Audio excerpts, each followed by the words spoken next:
The contractions started at 3 a.m., 2 weeks before my due date. I shook Raj awake, trying to stay calm despite the pain radiating through my back. "It's time," I whispered. He jackknifed it up, immediately alert. "But you're not due. Tell that to your son." The next hours blurred together. The rush to the hospital, the epidural that only half worked, the pushing that seemed endless. Our son arrived at 11:23 a.m., screaming and perfect and 2 weeks early, just like his father predicted he would be.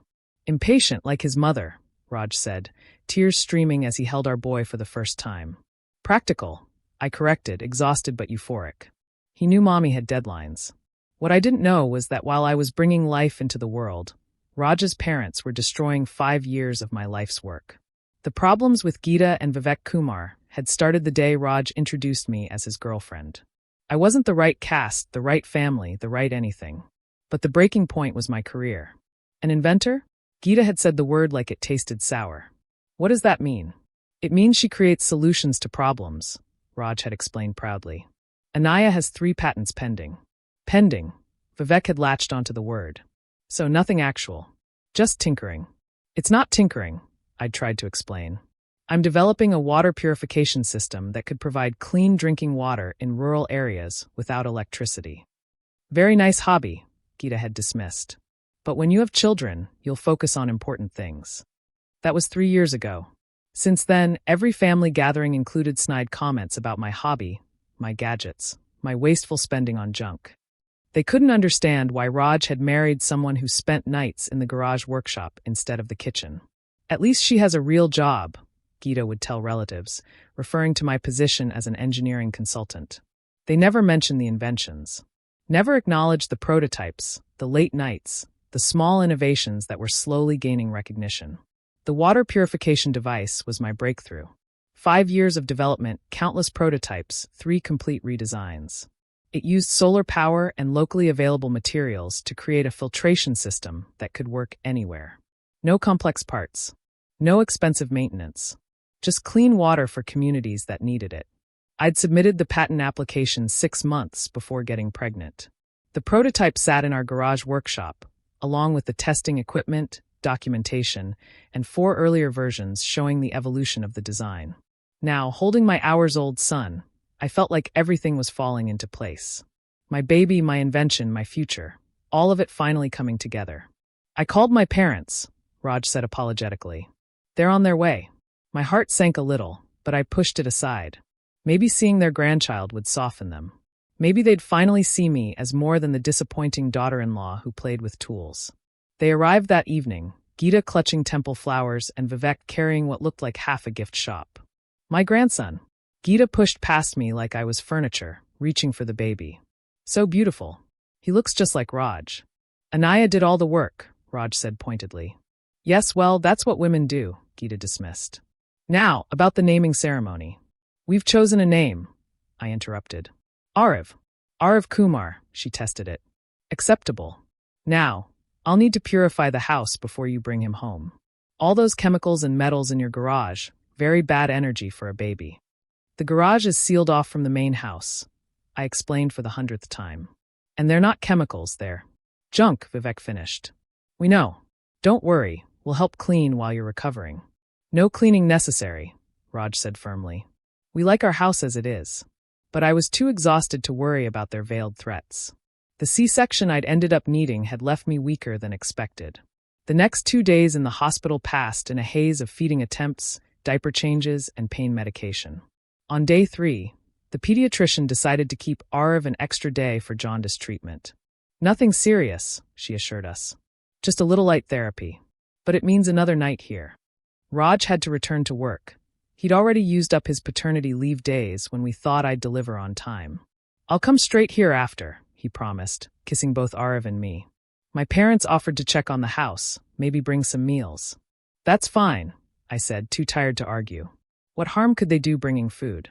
The text came that afternoon, while Arav was under the Billy lights, and I was trying to pump milk with a machine that seemed designed by someone who hated women. From Geeta, "Cleared your garage of that junk. House is now suitable for baby. You're welcome." Attached were photos that made my blood run cold. Our garage, my workshop, completely empty. The workbenches cleared. The prototype shelves bare. Everything gone. No, I whispered, then louder. And oh, I called Raj immediately. Your parents threw away my inventions. What? That's impossible. They were just bringing food. Check the garage. Now. Please. I heard his car door slam, his footsteps, the garage door opening. Then silence. It's empty, he said, voice hollow. Everything's gone. Your prototypes, your tools, your documentation. The water purifier? Gone. 5 years of work. The prototype that was supposed to change everything. Gone. I'm calling them, Raj said grimly. But I was already texting Geeta. Where are my inventions? Her response was infuriatingly casual. Municipal dump. They pick up everything there on Thursdays. House much better now. Thursday. Today was Thursday. Pickup was at 2 p.m. I looked at the clock. 1:47 p.m. Raj, you have to go to the dump. Now. Maybe they haven't. I'm already driving, he said. But Anaya, even if I make it. Just try. Please. I spent the next hour pumping milk and crying, watching my phone for updates. Arav slept peacefully under his lights, unaware that his mother's dreams were sitting in a garbage truck somewhere. Raj called at 3:15. I was too late. Everything's been compressed and mixed with residential waste. It's gone. The documentation? Your parents had digital backups, right? Of the patents, yes. But the physical prototypes, the testing equipment, the samples from the field trials in India. All gone. I'm so sorry. I hung up and sobbed. Really sobbed. The kind of crying that makes your whole body hurt. A nurse found me like that, assumed it was postpartum hormones, and offered platitudes about baby blues. But this wasn't hormones. This was grief. 5 years of innovation, destroyed by people who saw no value in anything that didn't fit their narrow worldview. Raj arrived at the hospital an hour later, looking haggard. I confronted them. They said they were helping. That a baby needs space, not a mother distracted by hobbies. It wasn't a hobby. I know. I told them they're banned from our house. Dad said I was overreacting. Overreacting? They destroyed my life's work. I know, he repeated helplessly. What can I do? But what could anyone do? The prototypes were gone. Without them, the patent was just paper. I couldn't prove the device worked. Couldn't show investors. Couldn't move forward with the pilot program planned for villages in Rajasthan. We brought Arav home 2 days later to a house that felt violated. The garage echoed with emptiness. Even the pegboard where I'd hung my tools had been stripped bare. I tried to rebuild. Ordered new equipment. Started reconstructing from memory and digital files. But between the newborn and recovery, progress was glacial. Worse, my confidence was shattered. Every time I entered the garage, I saw Geeta's smug face, heard her dismissive words. Raj cut his parents off completely, but the damage was done. They sent flying monkeys, relatives who just wanted to check on the baby, but really came to plead their case. They meant well, Raj's aunt insisted. They just wanted a clean house for the baby. They threw away prototypes that could have provided clean water to thousands, I replied. But family is more important than gadgets, no? I stopped arguing. What was the point? 3 months passed. I'd managed to rebuild exactly one prototype, a simpler version, without the refinements years of testing had produced. The patent office had gone silent. The investor who'd shown interest backed out when I couldn't provide a working model for demonstration. Then, on a random Tuesday while Arav napped and I tried to remember the exact ratio of silver nanoparticles in the filter matrix, my phone rang. Is this Anaya Kumar? The voice was formal, official. Yes, this is Dr. Patricia Hoffman from the United States Patent and Trademark Office. I'm calling about your application for patent number 16/789 for 32. My heart stopped. Is there a problem? No, quite the opposite. Your water purification device has been approved. But more than that, it's been flagged for our Patents for Humanity program. The potential impact. Ms. Kumar, this could save millions of lives. I thank you, I managed. We'd like to fast-track this for international filing. Can you bring the prototype for a demonstration next week? We have partners from UNICEF and the Gates Foundation who are very interested. The prototype. The one sitting in a landfill somewhere, crushed and mixed with rotting garbage. The prototype was destroyed, I said quietly. In an accident. I'm rebuilding, but... Destroyed? Her voice sharpened with concern. Ms. Kumar, this device could revolutionize water access in developing nations. Do you have any version available? Even an early model. I'm working on recreating it, but without my original equipment and testing data. What happened, if I may ask? So I told her. The whole humiliating story. My in-laws. The garage. The dump.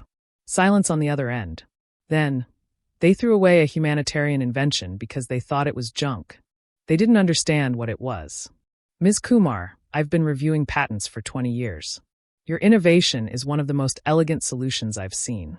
The fact that someone would. She paused, composed herself. How long to rebuild a demonstration model? With my current resources? 6 months minimum. And it won't have the refinements of the original. I see. She was quiet for a moment.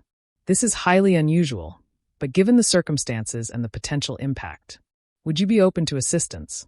What kind of assistance? I'm going to connect you with our rapid prototyping lab. They help patent holders recreate models for demonstration purposes. Given the humanitarian applications, I think we can expedite this. I don't know what to say.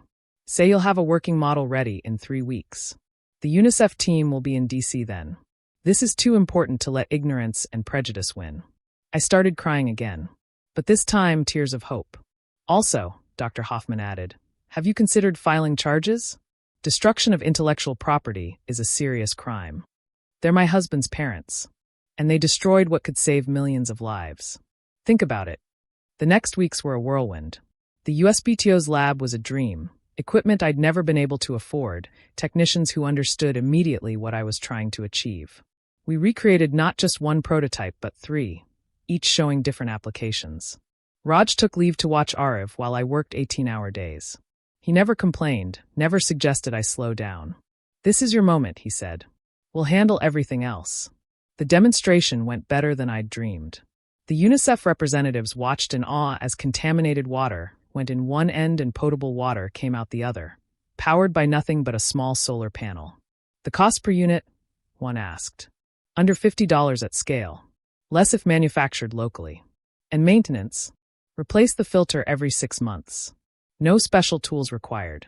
I designed it to be serviced by anyone who can change a light bulb. They funded it on the spot.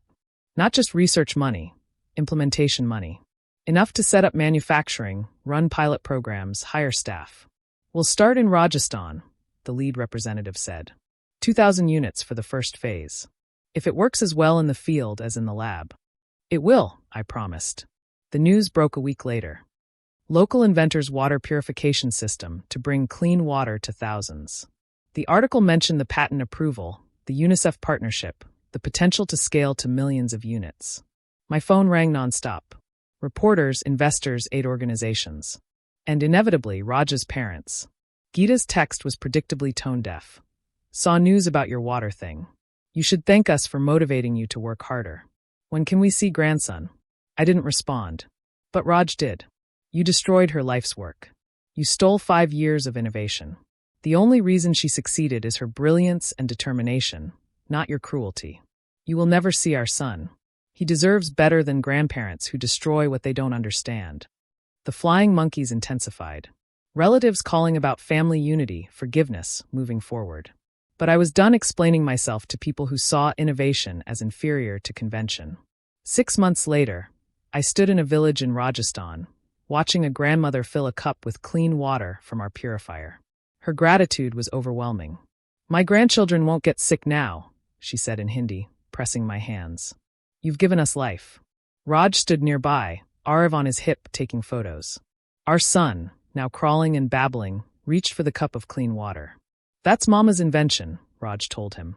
She made that so kids like you can have clean water. Mama, Arav chirped, his favorite word.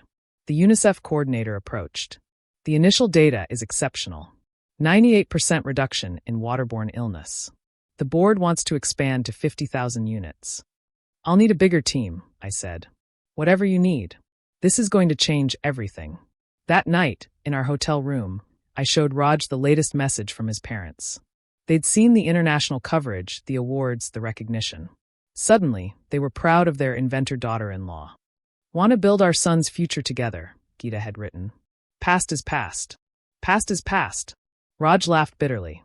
They nearly destroyed your future. But they didn't, I realized. They destroyed my prototypes, but not my purpose. Maybe I needed to lose everything to gain everything. Very philosophical. Still not letting them near Ariv. God, no. But I'm not angry anymore. I'm grateful. Grateful. They showed me who they really are. Showed me that some people will never see value in what's different. And showed me that I could rebuild from nothing and create something even better. Ariv babbled agreement, playing with a toy version of the purifier I'd made him. Besides, I added, their grandchild will grow up knowing his mother's worthless gadgets saved lives. That's the best revenge. 2 years later, the water purification system has provided clean water to over 1 million people. The patent royalties funded an innovation lab where young women inventors can work without fear of their creations being dismissed as worthless. Geeta and Vivek remain banned from our lives. They send gifts for Ariv that we donate to charity. They write letters about forgiveness that go straight to recycling. At least there, they serve a purpose. The garage workshop they emptied is now too small for my work.